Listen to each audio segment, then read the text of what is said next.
rabbil alamin. Allahumma salli wa sallim ala sayyidina Muhammad wa ala ali sayyidina Muhammad. Ala Syekhul Mu'allif rahimahullahu ta'ala wa nafa'ana bihi wa bi'ulumihi wa bi'ulumi aslafina salihin fid dharini amin. Qulu subhanaka la ilma lana illa ma 'allamtana innaka antal alimul hakim wa la haula wa la quwwata illa billahil aliyyil azim. Rabbi shrah li sadri wa yassir li amri wahlul 'uqdatam min lisani yafqahu qawli bi jahin nabi wa sahbi wal ali amma ba'd.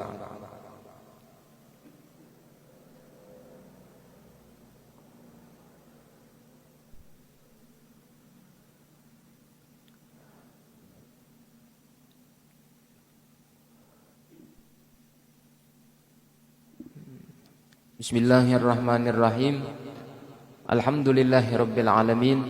Wassalatu wassalamu ala khatamin nabiyyin sayyidina Muhammadin wa ala alihi at-tayyibin at-tahirin wa ala ashabihi ajma'in amma ba'du.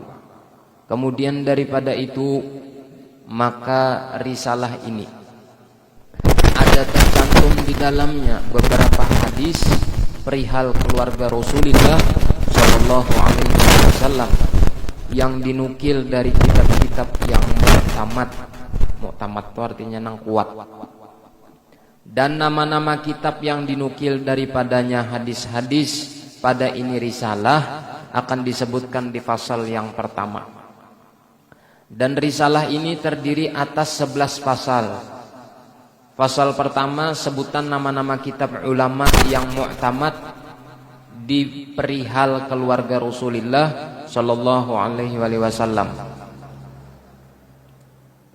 Fasal kedua menyatakan wajib mahabbah, cinta pada keluarga dan artinya mahabbah. Fasal ketiga menyatakan dalil Quran atas wajibnya mahabbah. Fasal keempat menyatakan siapa itu yang dikata keluarga Rasulullah sallallahu alaihi wasallam. Fasal kelima menyatakan hadis-hadis yang khusus tertuju kepada Sayyidina Al-Hasan dan Sayyidina Al-Husain, bahwa keduanya itu adalah keluarga Rasulullah sallallahu alaihi wasallam. Fasal ke-6 menyatakan beberapa hadis yang maksudnya pesanan bagi umatnya terhadap keluarganya. Fasal ke-7 hadis-hadis yang menyatakan apa yang akan didapatkan dari mahabbah atau cinta itu. Fasal ke-8 menyatakan bahwa ulama-ulama besar mereka itu mahabbah dan menaruh kehormatan kepada keluarga. Fasal ke-9 hadis yang menyatakan meraghibkan atau menganjurkan atas membaca sholawat kepada keluarga dan membaca sholawat kepada Nabi sallallahu alaihi wasallam. Fasal ke-10 hadis-hadis yang menyatakan halnya orang yang mahabbah atau keadaan orang yang mahabbah kepada keluarga itu dan orang-orang yang membenci atau menyakiti keluarga Rasulullah sallallahu alaihi wasallam. Fasal ke-11 hadis yang menyatakan hal orang yang menyakitkan keluarga Rasulullah sallallahu alaihi wasallam. 11 pasal nang di dalam kitab hadis keluarga nang dikarang oleh Al-Habib Utsman bin Abdullah bin Aqil bin Yahya Mufti Betawi. Kita masuk ke fasal pertama. Fasal pertama menyatakan nama-nama kitab yang menerangkan kelebihan ahli baitir Rasul, yaitu keluarga Rasulullah sallallahu alaihi wasallam. Dan kitab-kitab yang menerangkan soal tersebut banyak sekali, di antaranya tersebutkan di sini yaitu kitab Ihya'ul Mayyit fi Fadilati Ahlil Bait karangan Asy-Syaikh As-Sayuti, karangan Imam Suyuti, namanya Ihya'ul Mayyit. Dan kitab Zakhairul Uqba fi Fadaili Dzawil Qurba karangan Asy-Syaikh At-Tabari. Dan kitab Jawahirul Iqdain karangan As-Sayyid As-Samhudi. Dan kitab As-Sawa'iqul Muhriqah karangan Asy-Syaikh Ibn Hajar Al-Haytami. Dan kitab Tadhkirul Mu'minin bi ba'dhi huquqi dzurriyyati Sayyidil Mursalin karangan As-Sayyid Abdullah bin Umar. Dan kitab Masyariqul Anwar As-Saniyah bi Fadaili Dzurriyyati Khairil Bariyah karangan As-Sayyid Ahmad Zaini Dahlan Mufti Asy-Syafi'iyah di kota Mekah, dan lain-lain kitab yang tiada disebutkan di sini yang lebih banyak lagi bilangannya daripada yang telah tersebut. Kan banyak kitabnya yang menerangkan keutamaan Ahlu Baitir Rasul. Jadi nang satu keanehan artinya mana kitabnya nang artinya masalah Habib, masalah dzurriyyat nih. Nah ya ini mana kitabnya nih nang aneh. Padahal banyak kitabnya. Memang istilah nama itu tadi itu menurut bahasa kita Habib Syarif itu istilah yang diberikan masyarakat sebagai penghormatan kepada seseorang yang bernasabkan kepada keluarga Rasulullah, lalu diberikan istilah nama atau gelar Habib. Sebagaimana orang yang mencapai sekolah tuh misalnya tuntung kuliah lalu sarjana ada titelnya misalnya dokterandes kah, insinyur. Satu titel gelar yang diberikan kepada orang yang berhak karena ia memenuhi syarat. Kayak itu juga seorang dzurriyyat tadi. Satu gelar yang diberikan kepada dzurriyyat ini tadi yang mana gelar itu tadi sesuai dengan mereka. Nama kehormatan. Gelar kehormatan yang diberikan kepada mereka. Lalu kitabnya banyak, bukan kedada banyak. Nah, terus aneh kadang-kadang ulamanya lagi kitabnya kedada. Nah ini apa ini? Padahal banyak kitabnya. Dan hadis-hadis yang dicantumkan risalah ini dari kitab-kitab tersebut di atas nama-namanya. Fasal kedua menyatakan wajib mawaddah dan mahabbah kepada keluarga Rasulullah sallallahu alaihi wasallam serta segala dalil-dalilnya. Adapun artinya mahabbah yaitu cinta kasih kepada keluarga. Itu mahabbah. Karena mereka itu anak buahnya Rasulullah sallallahu alaihi wasallam. Dan cinta kepada mereka itu akan meridhokan, membuat ridho, maolah Nabi ridho hati Rasulullah sallallahu alaihi wasallam. Cinta kepada mereka itu meridhokan, membuat Nabi ridho kepada orang yang mencintainya. Sebaliknya, benci kepada mereka membuat Nabi benci pula kepada mereka. Jelas sudah. Yang demikian itu memang telah menjadi adat tabiat pada a'rab basyariyah, artinya tubuh manusia. Sesuai memang ujar Habib Utsman ini tadi. Kenapa Nabi itu menjadi ridho? Ini karena sesuai dengan tabiat manusia. Sebagai umpama, jika seseorang menyatakan kasih sayangnya kepada anak buah seseorang, maka tentunya orang itu artinya orang yang bisi anak tadi, yang bisi anak buah tadi akan sukalah hatinya padanya, suka kepada orang yang mencintai anak buahnya.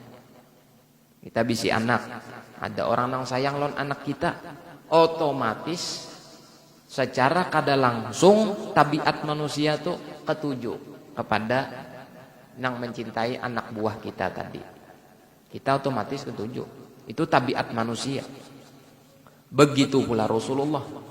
Dan di sini nanti akan datang sebutan beberapa hadis yang padanya segala janji-janji kebajikan, janji-janji kebaikan bagi orang yang menaruh mahabbah di hatinya. Nah, jadi letaknya mahabbah itu di hati memang. Hanyar setelah di hati itu tertanam rasa mahabbah, hanyar mewujudkan dengan perbuatan, membuktikan dengan perbuatan. Setelah tertanam di hatinya rasa mahabbah kepada Rasulullah, kemudian dibuktikan dengan tertanam di hatinya rasa mahabbah kepada keluarga Rasulullah, maka akan terwujud kecintaan yang di hati tadi dengan perbuatan kebaikan pada lahiriahnya. Nah, jadi lahir lahir batin mahabbah tadi.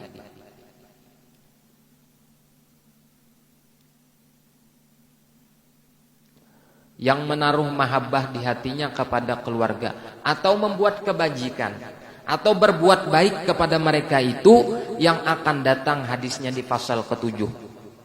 Maka dapat terfaham, artinya dapat difahami daripada wajib mahabbah itu yaitu haram. Haram hukumnya berdengki atau menyakiti keluarga itu. Sebagaimana wajib mahabbah, wajib hukumnya mencintai, maka haram hukumnya membenci. Wajib hukumnya mengerjakan sembahyang, maka haram hukumnya meninggalkan sembahyang. Mafhum mukhalafahnya. Istilah kaidah usul fikih itu mafhum mukhalafah. Nah, artinya bilanya wajib menggawi maka haram meninggalkan. Mafhum mukhalafahnya. Jadi kalau dipahami Jersidin, bilanya wajib mahabbah maka haram berdengki atau menyakiti keluarga itu. Sebagaimana akan datang pula hadis-hadisnya di pasal ke-10 dan ke-11. Oleh karena yang demikian itu, kenapa haram hukumnya menyakiti keluarga Rasulullah itu? Oleh karena yang demikian itu akan menyakitkan hati Rasulullah Shallallahu Alaihi Wasallam. Sebagai lagi, bahwasanya dengki itu atau menyakitkan kepada siapapun, maka yang demikian itu hal yang jahat lagi tercegah. Menyakiti orang biasa pun hukumnya tercegah, maka kepada keluarga Nabi Shallallahu Alaihi Wasallam lebih tercegah jua adanya. Entah, jelaslah. Itu fasal nang kedua. Fasal nang ketiga menyatakan dalil Quran atas kelebihan martabat keluarga Rasulullah Shallallahu Alaihi Wasallam dan atas wajibnya mahabbah kepada mereka itu, dan ayat-ayat di dalam kitab-kitab yang telah disebutkan nama-namanya di fasal pertama. Ada 14 ayat Quran nang menyatakan keutamaan keluarga Rasulullah Shallallahu Alaihi Wasallam. 14, dan kurang apalagi di Quran ada. Maka yang dinukil di sini hanya satu ayat saja, yaitu firman Allah Taala, "Qul la as'alukum alaihi ajran illal mawaddata fil qurba." Artinya katakan oleh engkau ya Muhammad bahwa aku tiada minta daripada kamu atas apa-apa yang telah aku datangkan kepada kamu sesuatu upah, kecuali yang aku minta mencintakan kerabatku, anak buahku. Maksudnya jar Nabi, aku kadada minta upah atas perjuangan ketika aku menjadi seorang Rasul, memperjuangkan agama Islam. Uyuh nih artinya mengorbankan jiwa Nabi nih. Nabi kedada meminta upah daripada itu, kecuali Jarsidin cintai kerabatku, anak buahku. Itu aja. Ini adalah perintah Allah Ta'ala kepada Rasulnya, supaya ia minta daripada umatnya bercinta pada keluarganya. Ini pun perintah daripada Allah, bukan daripada Nabi seorang. Karena Quran yang mewakili. Kul, katakan wahai Muhammad. Kul, katakan wahai Muhammad. Artinya disuruh Allah Ta'ala. Allah Ta'ala juga yang menyuruh, bukan Rasulullah seorang nang hendak.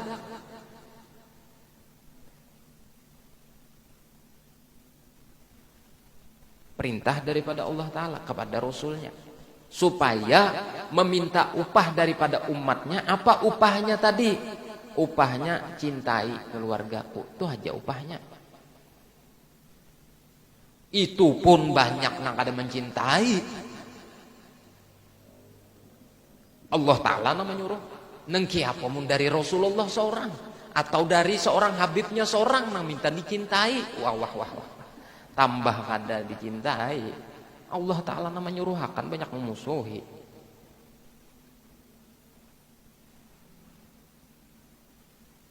Kedusah repot masalah itu. Imam Husain itu kan dibunuh lagi, alahan pada dimusuhi. cucu nang nyata-nyata kesayangan Rasulullah, Hasan Husain. Sayyidina Hasan diracuni, Sayyidina Husain dibunuh. Umat Rasulullah juga tak nang menggawi itu. Jadi kada mustahil saat ini nang difitnah, nang dimusuhi, nang disambati macam-macam tuh kada mustahil. Nang nyata disuruh oleh Allah Ta'ala mencintai haja, banyak nang kada menggawi. Apalagi nang Allah Ta'ala kada menyuruh. Nang nyata dalilnya ada di Quran, itu masih mencari dalil. Mana dalilnya di Quran? Allahu Akbar. 14 ayat yang menyatakan itu. Maka karena itu Imam Syafi'i radhiyallahu anhu telah berkata, inilah katanya, ya ahla baiti Rasulillah hubbukumu fardun minallah fil Qur'ani anzalahu. Artinya, hai ahlul bait, keluarga Rasulillah, kecintaan atas kamu itu fardu, wajib yang telah difardukan oleh Allah Ta'ala di dalam Quran, yang telah diturunkannya olehnya. Wajib fardu hukumnya, sebagaimana sembahyang wajib jua mahabbah ini tadi. Kada repot, kada mencari dalilnya. Jadi mun ada kena pertanyaan mana dalilnya di Quran keluarga Rasulullah itu, maka sudah kada ada lagi. Oh, nang detik sampai detik ini kada keluarganya lah. Keluarga Rasulullah itu bukan terbatas hanya bini sidin haja. Ya, bila orang nang anti lawan Habib itu pasti bepada keluarga Nabi itu bini sidin haja. Orang nang anti Habib, kada ketujuh Habib itu secara hakikatnya benci lawan Imam Ali. Ini ada benih Muawiyah ini, ada benih Bani Umayyah ini. Nang dulu nang membunuh dan memerangi bubuhan Imam Husain itu, bubuhan Bani Umayyah itu. Nang memang sudah menaruh kebencian kepada mereka tuh.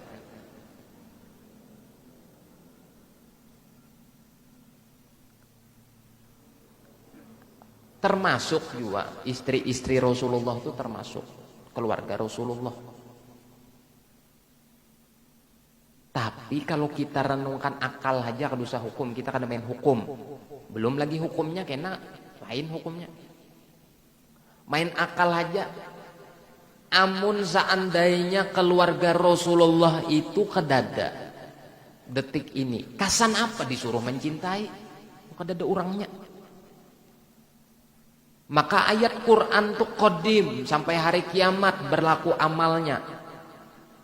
Mun bayi mencintai kayak kita misalnya, kita mencintai Siti Khadijah, suah melihat kada betamu kada cinta nang kiapa nak membuktikan cinta nih lawan orang lain kiapa nak membuktikan cinta tuh perlu bukti, bukan omong, bukan.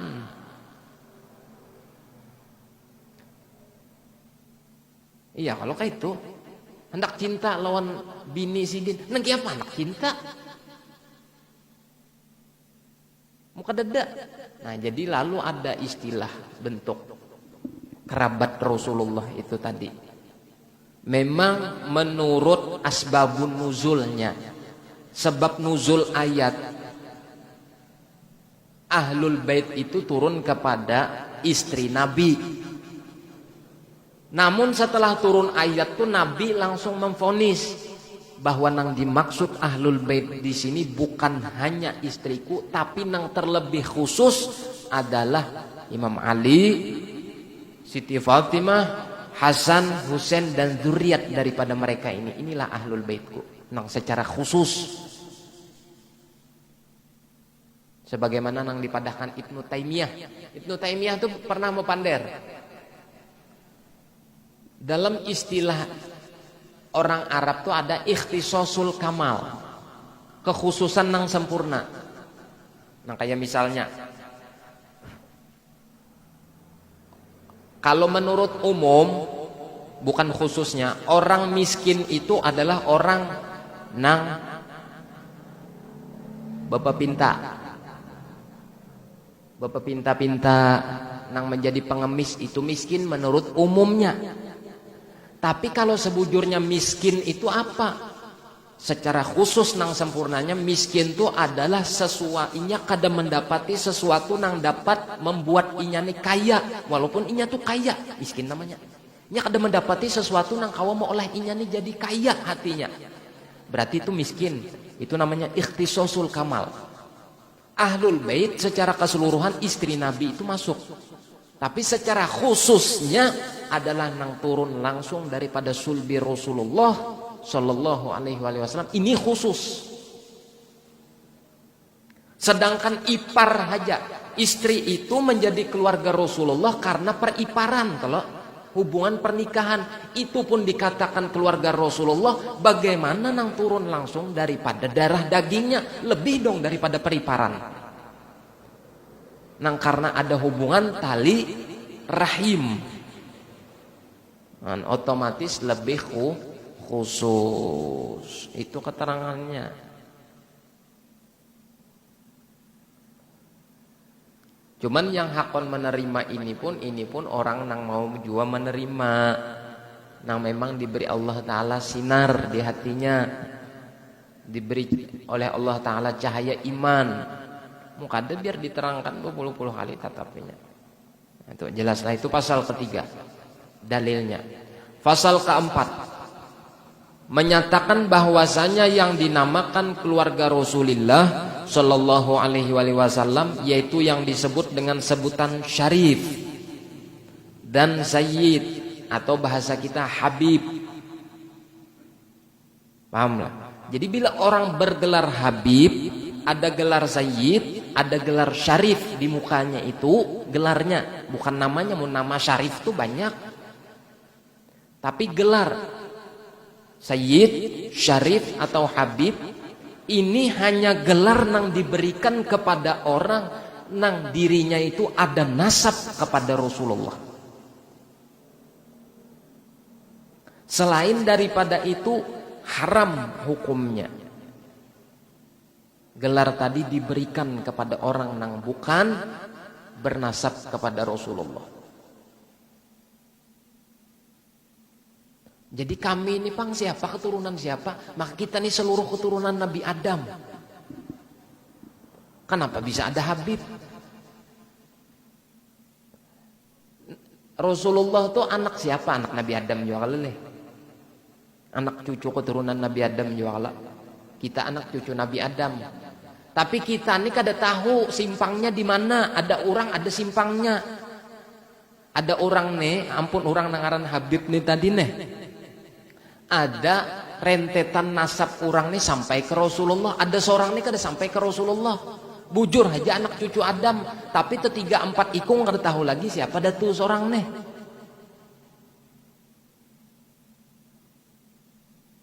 Seorang nih kada tahu di zaman penjajahan bahari, di zaman Hindu Kertanegara bahari, datu seorang nih Islam kah, kafir kah?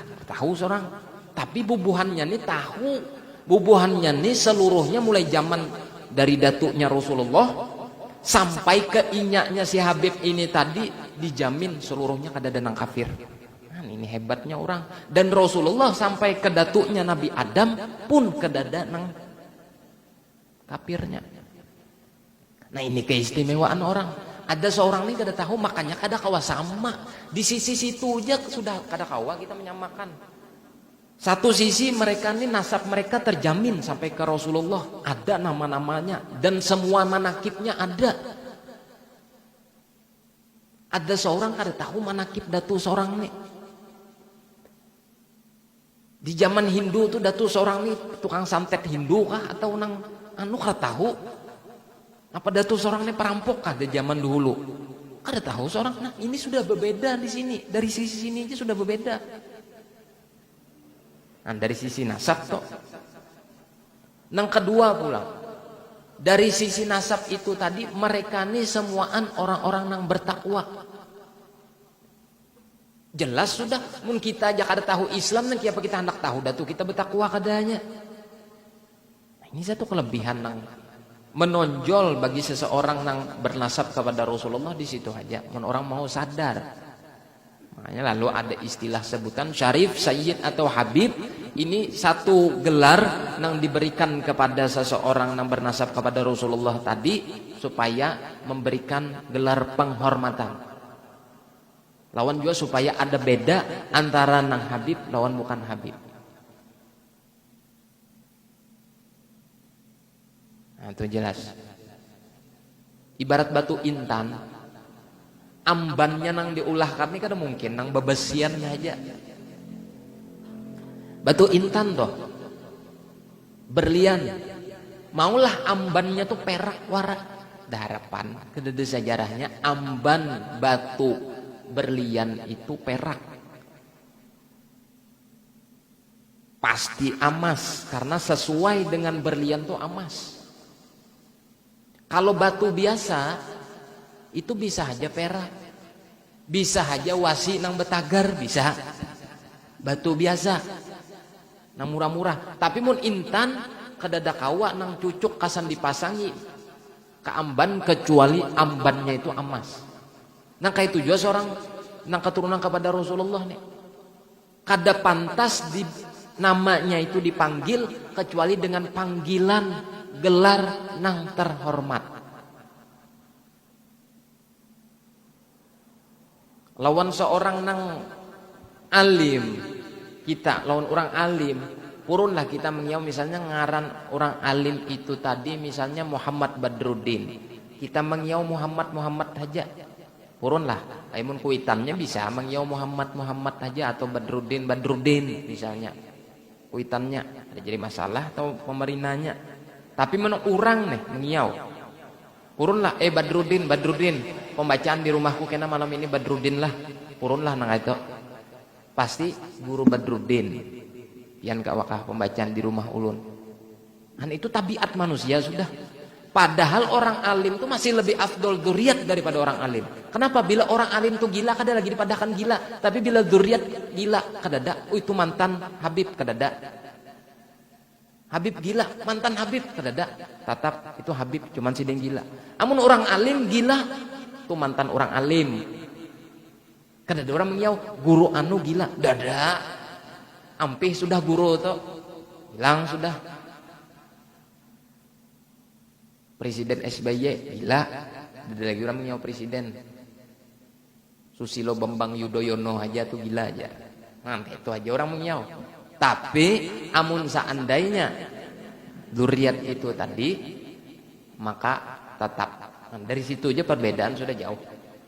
Nah, makanya jelas mereka ini diberikan gelar itu tadi.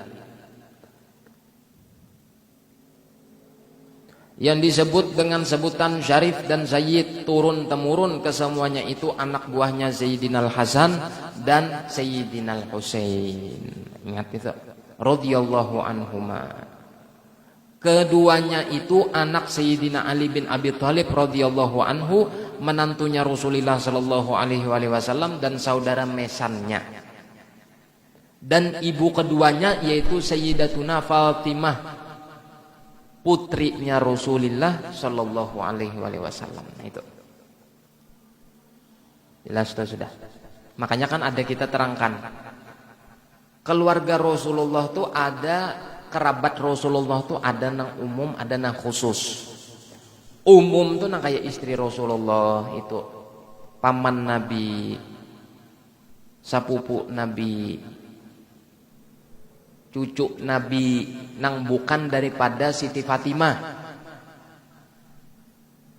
Ini umum, kerabat umum. Adapun kerabat khusus yaitu Imam Ali, Siti Fatimah, Hasan Husain plus dzurriat daripada Hasan Husain ini. Ini nang dimaksudkan dengan khususnya Ahlul Bait. Karena kerabat nang umum itu kada ada lagi saat ini. Nah itu Nabi ini sudah memantau. Kenapa Nabi ini memilih Siti Fatimah, Imam Ali, Hasan Husain aja? Kenapa nang cucu sidin lain? Zainab ada anak sidin, Ummu Kulthum ada, Ruqayyah ada. Kenapa kada dari cucu mereka ini tadi termasuk daripada Dzurriat nang khusus kenapa? Karena detik ini kedada lagi keturunan Siti Zainab, keturunan Ummu Kulthum, keturunan Ruqayyah, kedada lagi sudah.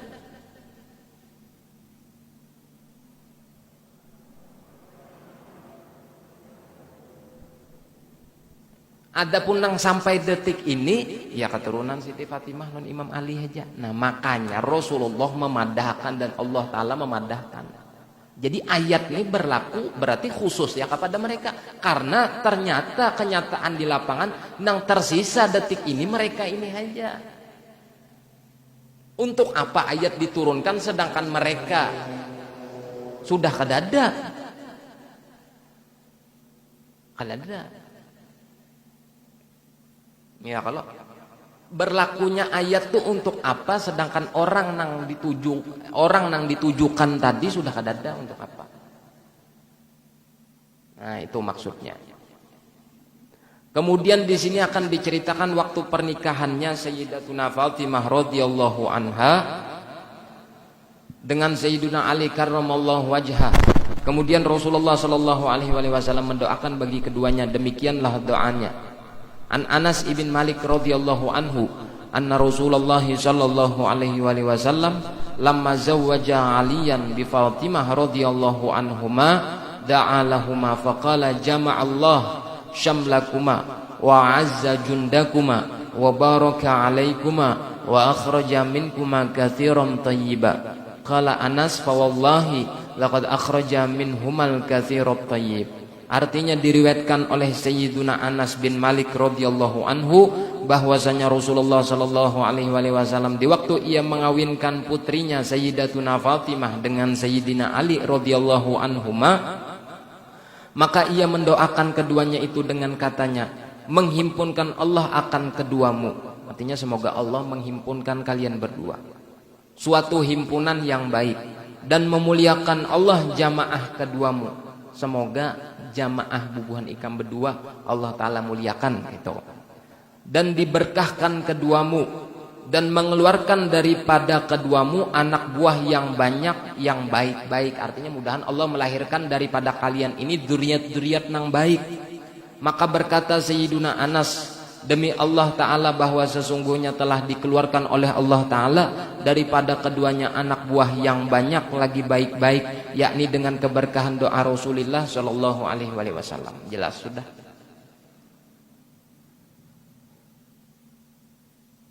Nah itu. Lalu sampai istilah detik ini anaknya Sayyidina Ali itu kan Hasan, Husain, Muhsin, Zainab. Kemudian ada lagi si kaum perempuan lagi yang dikawini oleh daripada sahabat yang dikawin oleh Sayyidina Umar ada. Nah mereka ini kada masuk daripada kekhususan Ahlul Bait tadi kada masuk. Tapi masuk dua kategori keluarga Rasulullah, kerabat dari sisi umum, kerabat dari sisi umum. Tapi dari sisi khususnya ya mereka-mereka ini tadi. Itu. Jelaslah. Nah itu. Pasal kelima di dalam beberapa hadis yang akan disebutkan menunjukkan bahwasanya keluarga Rasulullah Shallallahu Alaihi Wasallam itu adalah anak buahnya Sayyidina Ali bin Abi Thalib yang dari Sayyidatuna Fatimah. Nya ada juga bini Sayyidina Ali selain dari Siti Fatimah setelah wafatnya Siti Fatimah kada masuk dalam kategori khususnya, tapi masuk dalam kategori umum. Nah, yaitu Sayyidina Al-Hasan dan Sayyidina Al-Husain, dan anak buah keduanya turun temurun. Yang demikian itu telah disabdakan oleh Rasulullah Sallallahu Alaihi Wasallam. Demikian sabdanya, Innallah ja'ala dzurriyyata kulli nabiyyin fi sulbihi wa annallah ja'ala dzurriyyati fi sulbi Ali bin Abi Thalib radhiyallahu anhu. Artinya bahwasanya Allah Ta'ala menjadikan turunannya tiap-tiap nabi dari sulbinya. Tiap-tiap nabi itu dari sulbinya. Seorang Nabi Soleh mengeluarkan anak sorangan, dzurriat seorang. Pada ada lagi dzurriat Nabi Soleh, dzurriat Nabi Nuh, dzurriat Nabi Anu, pada ada lagi sudah. Intinya ya kepada Rasulullah itu kembali terakhir dzurriat Nabi Ibrahim. Terus turun temurun sampai ke sini. Sampai ke zuriatnya Rasulullah. Adapun yang lain-lain kan ada lagi sudah. Nah, di dalam sulbinya mengatakan artinya tiap-tiap nabi itu turunannya terbit dari sulbinya. Dan Allah menjadikan turunanku di sulbinya Ali bin Abi Thalib radhiyallahu anhu. Bukan dari Rasulullah langsung, tapi melalui perantara Imam Ali.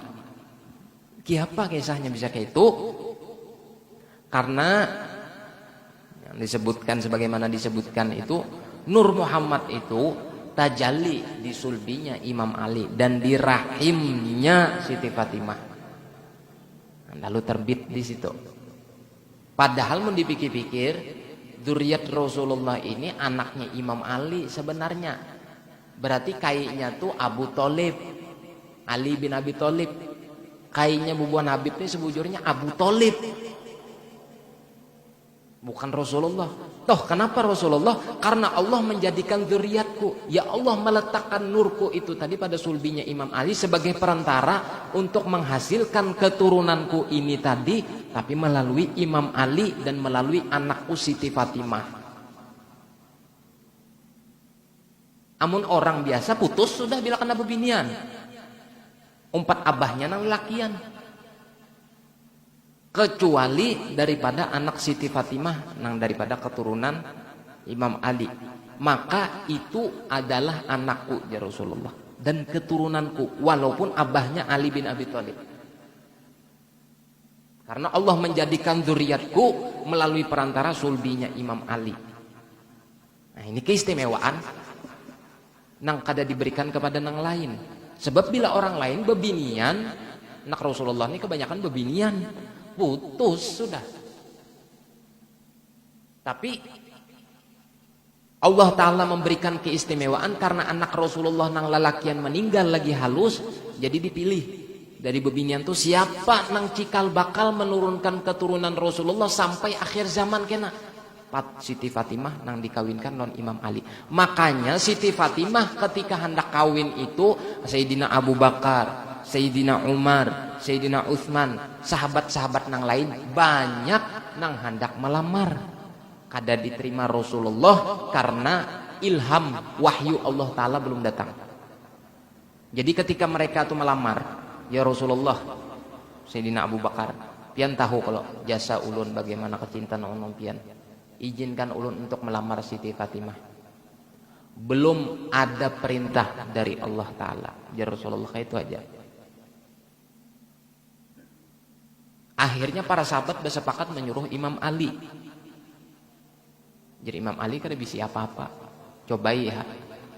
Bebayan datang, ya Rasulullah, ahlan wa sahlan bil habibil mutayyam. Selamat datang, engkaulah nang jatuh pilihan Allah Ta'ala, nang cikal bakal mengeluarkan zuriatku. Dan pilihan Allah Ta'ala memang melalui perantara Imam Ali.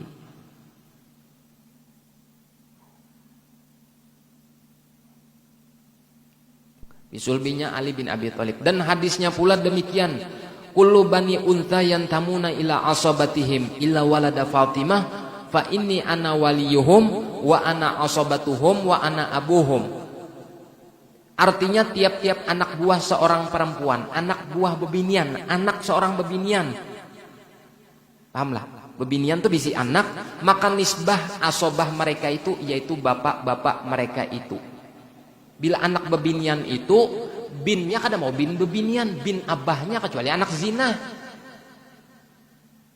Anak kita misalnya kawin lawan anak kita bebinian, kawin non Udin umpamanya.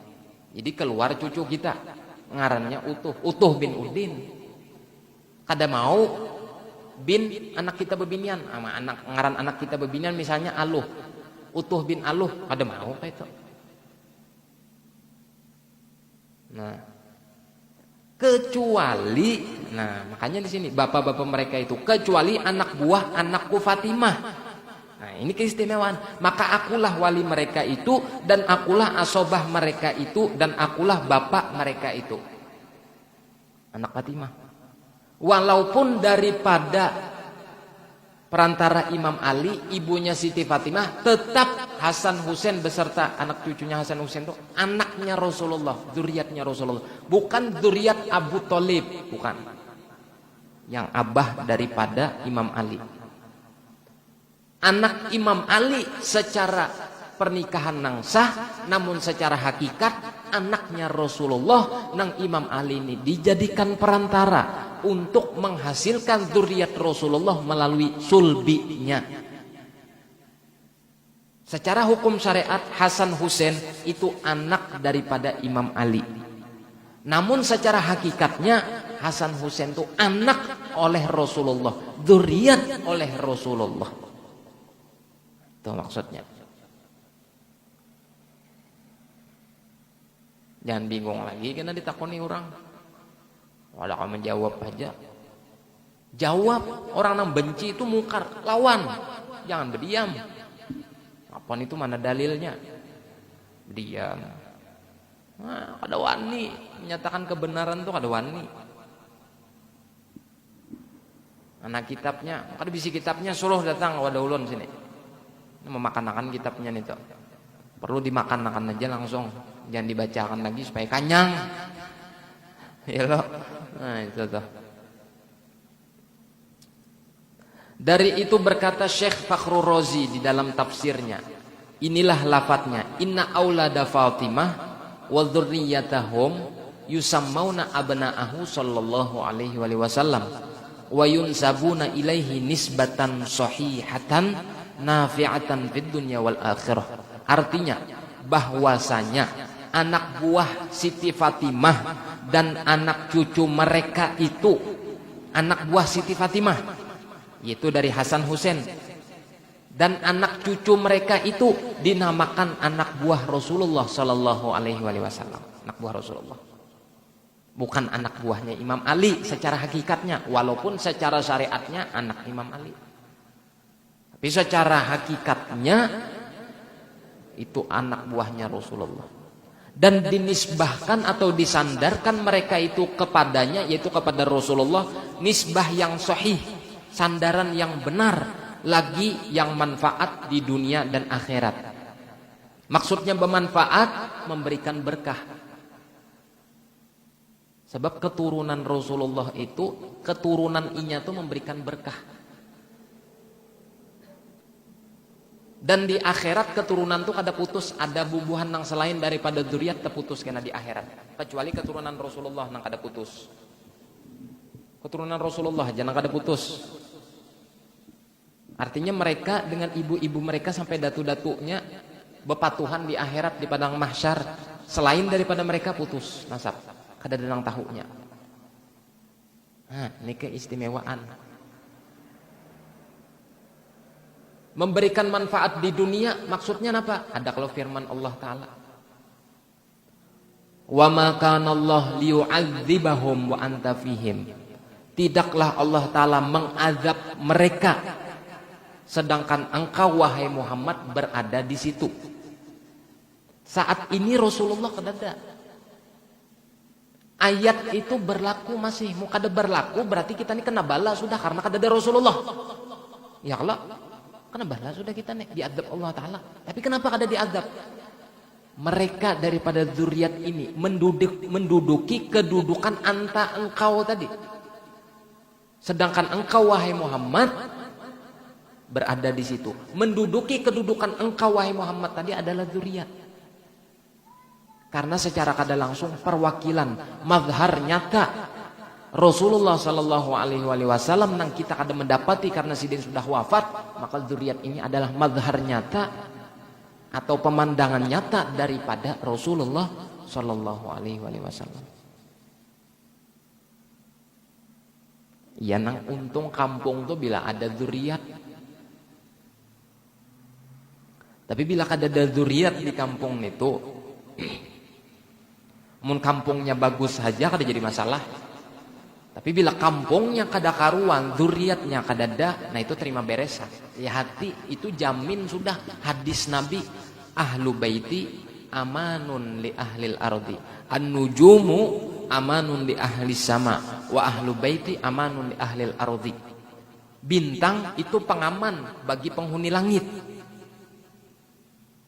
Sebab dengan bintang tadi itu iblis kada kau masuk ke langit, dihalang oleh bintang tadi.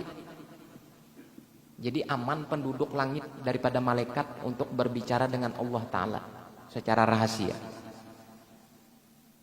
Begitu pula di dunia ini, pasak dunia ini adalah dzurriyyat atau keturunan Rasulullah. Bila mereka hilang, hanyar pasak gunung tadi, batu, Yanang Merapi. Itu. Bila sudah mereka hilang dan maksiat banyak, maka terima beres. Untung kampung tuh ada. Karena itu memang sudah bagian Allah Ta'ala, bagian Rasulullah. Rasulullah ini membagi dzurriyyatnya kepada setiap kampung tuh. Nah. Karena rahmatan Rasulullah supaya kampung itu kada diazab. Itu banyak aja nang di kampung itu kurang ajar. Dzurriyyatnya itu tadi. Tahu terima kasih, kurang ajar aja orang Jawa ya tak.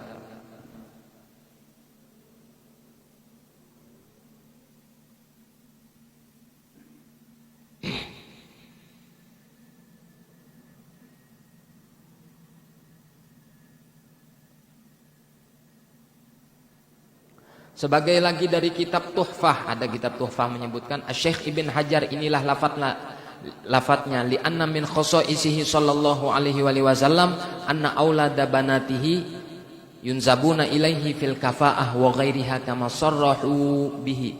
Artinya oleh karena daripada yang ditentukan oleh Allah Ta'ala, artinya yang termasuk daripada yang ditentukan Allah Ta'ala bagi Nabi Muhammad sallallahu alaihi wasallam, bahwasanya anak buah yang dari anak perempuannya dinisbahkan kepadanya sallallahu alaihi wasallam di dalam perkara kufu dan lain-lainnya.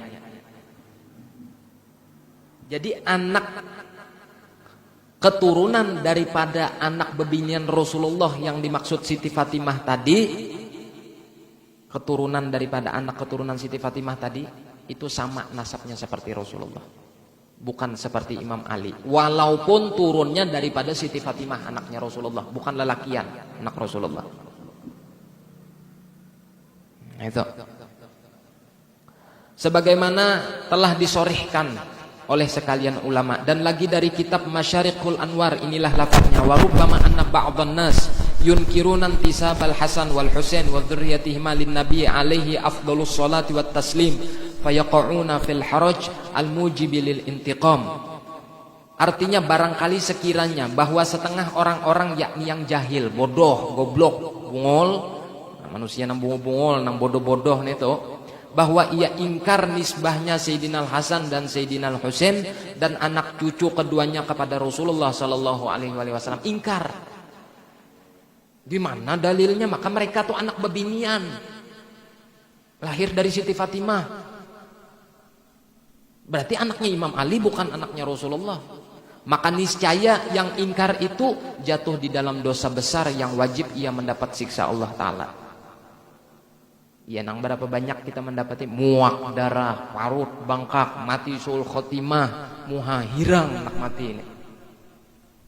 Enak kita bacakan dari kitabnya nang memadahkan itu.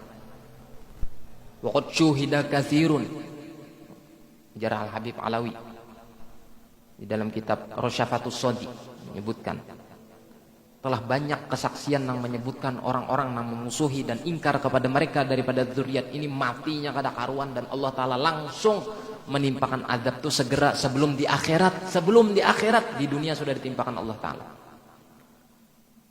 Sebagaimana orang durhaka lawan kuitan ini langsung ditimpakan Allah Ta'ala. Kenapa durhaka dengan dzurriyyat ini langsung juga ditimpakan oleh Allah Ta'ala, padahal bukan kuitan kita? Karena mereka ini secara kada langsung adalah Rasulullah. Kita balas jasa dengan Rasulullah, kita membalas jasa kuitan kada kawa, apalagi Rasulullah. Jadi mun kita sudah durhaka dengan mereka, sama kita durhaka dengan Rasulullah. Durhaka dengan kuitan itu dicepatkan Allah Ta'ala azabnya di dunia, terlebih kepada mereka ini. Karena kita sudah durhaka kepada Rasulullah melalui dzurriyyatnya. Memang kita kada durhaka secara langsung kepada Rasulullah. Rasulullah kada ada memadahkan siapa nang wani langsung lawan Rasulullah tuh berhadapan kecuali Abu Jahal, Abu Lahab. Nang wani berhadapan lawan Rasulullah tuh. Namun orang Islam kada mungkin berhadapan lawan Rasulullah. Makanya Rasulullah memadahkan. Ishtadda ghadabullah, bersangatan marahnya Allah, man adza dzurriyyati au kama qala Nabi sallallahu alaihi wasallam. Bersangatan marahnya Allah terhadap orang yang menyakiti dzurriyyatku, menyakiti aku melalui keturunanku. Melalui keturunanku. Mereka ini secara kada langsung menyakiti Rasulullah, karena bila berhadapan dengan Rasulullah kada mungkin menyakiti Rasulullah. Rasulullah bungol, Rasulullah tambuk, kada mungkin gitu. Udah harapan wani orang. Tapi Habib tuh bungol, Habib tuh tambuk. Kurang ajar Habib itu, biar Habib mau kada turun ke langgar. Nah, itu secara kada langsung pemanderan yang sudah menyakitkan hati Rasulullah sallallahu alaihi wasallam melalui dzurriyyatnya. Ini ishtadda ghadabullah. Bersangatan marah Allah taala. Lebih baik dilaknat daripada dimurkai. Ghadabullah, ghadab itu artinya murka. Murka itu kada ada toleransi. Itu contoh murka kayak mentawai, wasior, Merapi, ini kada ada toleransi. Toleransi ini diberikan Allah Ta'ala kesempatan batuk satu mat kena sama minggu hilang. Jadi ada ibarat tuh toleransi Allah Ta'ala. Tapi munangaran murka tuh habis, kada ada tersisa. Makanya iblis tuh kada dimurkai, kada laknat aja. Mun iblis tuh dimurkai, wah ini kada bakaliaran iblisnya. Jakanya Allah Ta'ala tuh hendak memurkai waktu inya nang kada hendak sujud di surga lawan Nabi Adam. Selamat iblis tuh dzurriyyatnya gen kada ada tersisa lagi detik ini. Ya Allah Ta'ala murka, laknat aja, laknat aja masih sampai hari kiamat masih kawah hidupnya.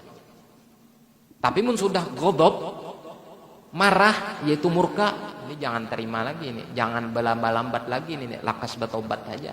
Sebab murka ini kada ada toleransi bagi Allah Subhanahu wa taala untuk memaafkan orang tadi.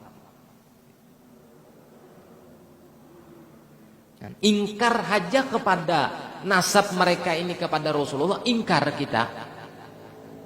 Maksud ingkar tadi artinya kita kada mengakui. Napa jar Habib tuh jar, maka Habib tuh jar bepada keturunan Rasulullah tapi kuitannya pedatuannya dari babinian. Kada mungkin itu.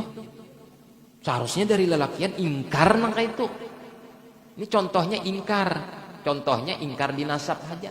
Banyak lagi gambarannya. Mana kitabnya, mana dalilnya, mana Qur'annya menghormati Habib, ingkar apa? Maka orang tersebut niscaya yang ingkar itu jatuh di dalam dosa besar yang wajib bukan semestinya. Wajib ia mendapat siksa Allah Ta'ala. Mun semestinya itu berarti toleransi masih semestinya dapat, sekalinya kada dapat. Tapi kalau wajib kada ada toleransi lagi. Awas, hati-hati. Sebab ini ada hubungan dengan kehormatan Rasulullah Sallallahu Alaihi Wasallam. Bepander, hati-hati kita. Ini kita dibacakan terakhir tuh. Daripada sesuatu perkataan yang kadang-kadang kita kada sadar ternyata itu jatuh di dalam dosa besar, di dalam penghinaan kepada dzurriyyat. Jelaslah. Wallahu a'lam bishawab. Al-Fatihah.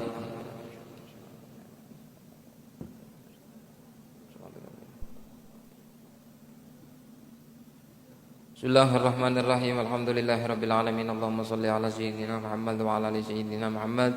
Allahumma anfa'na bima 'allamtana wa 'allimna ma yanfa'una wa zidna ilma. Walhamdulillah ala kulli hal wa na'udzu billahi min ahwali ahli nar. Allahumma inna nas'aluka fahman nabiyyin wa al mursalin wa ilhamal malaikatil muqarrabin wa natina fid dunya hasanah wa fil akhirati hasanah wa qina adzaban nar. Sallallahu ala sayyidina Muhammadin wa ala alihi washabihi wasallam. Walhamdulillahirabbil alamin. Taqabbalallahu minkum.